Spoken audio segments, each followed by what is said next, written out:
ఏపీలో ఈసారి republic day వేడుకలు అమరావతి రాజధానిలోనే జరగబోతున్నాయి. గతంలో విజయవాడలో నిర్వహిస్తూ వచ్చిన ప్రభుత్వం ఈసారి మాత్రం అమరావతి రాజధానిలో నిర్వహించేందుకు సిద్ధమవుతోంది. ఇందుకు సంబంధించిన ఏర్పాట్లు మొదలయ్యాయి. అధికారులు ఇప్పటికే క్షేత్రస్థాయిలో పర్యటించి రిపబ్లిక్ డే నిర్వహణకు అనువైన స్థలాల్ని వెతుకుతున్నారు. త్వరలో దీనిపై తుది వేదిక ఖరారు కానుంది.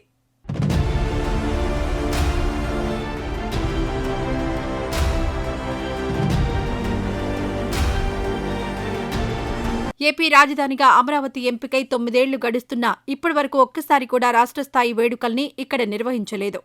ఈసారి ప్రభుత్వం అమరావతి రాజధాని నిర్మాణం పూర్తి చేయాలని పట్టుదలగా ఉంది. దీంతో ఇప్పటినుంచే రాజధాని సందడి కనిపించేలా రాష్ట్రస్థాయి వేడుకలు నిర్వహించబోతోంది. ఈసారి అమరావతిలో రిపబ్లిక్ డే జరిగితే రాజధానిలో జరిగే తొలి రాష్ట్రస్థాయి వేడుక ఇదే కానుంది. దీంతో ప్రభుత్వం దీన్ని ప్రతిష్టాత్మకంగా తీసుకుంటోంది.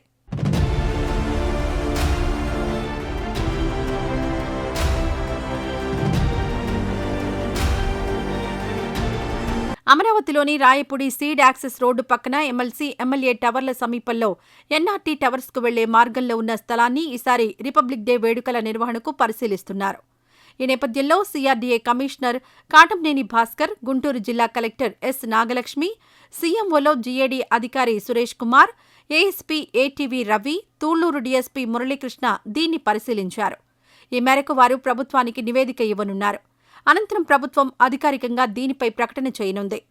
ఈ వీడియో నచ్చితే లైక్ చేయండి. అలాగే మా ఛానల్ని ఫస్ట్ టైం కనుక చూస్తున్నట్టయితే ఇప్పుడే సబ్స్క్రైబ్ చేసుకుని పక్కనే ఉన్న గంట సింబల్ని యాక్టివేట్ చేసుకోండి. అప్పుడే మేము పెట్టే ప్రతి వీడియో మీకు నోటిఫికేషన్గా వస్తుంది. అలాగే ఈ వీడియో పూర్తిగా చూసినందుకు ధన్యవాదాలు.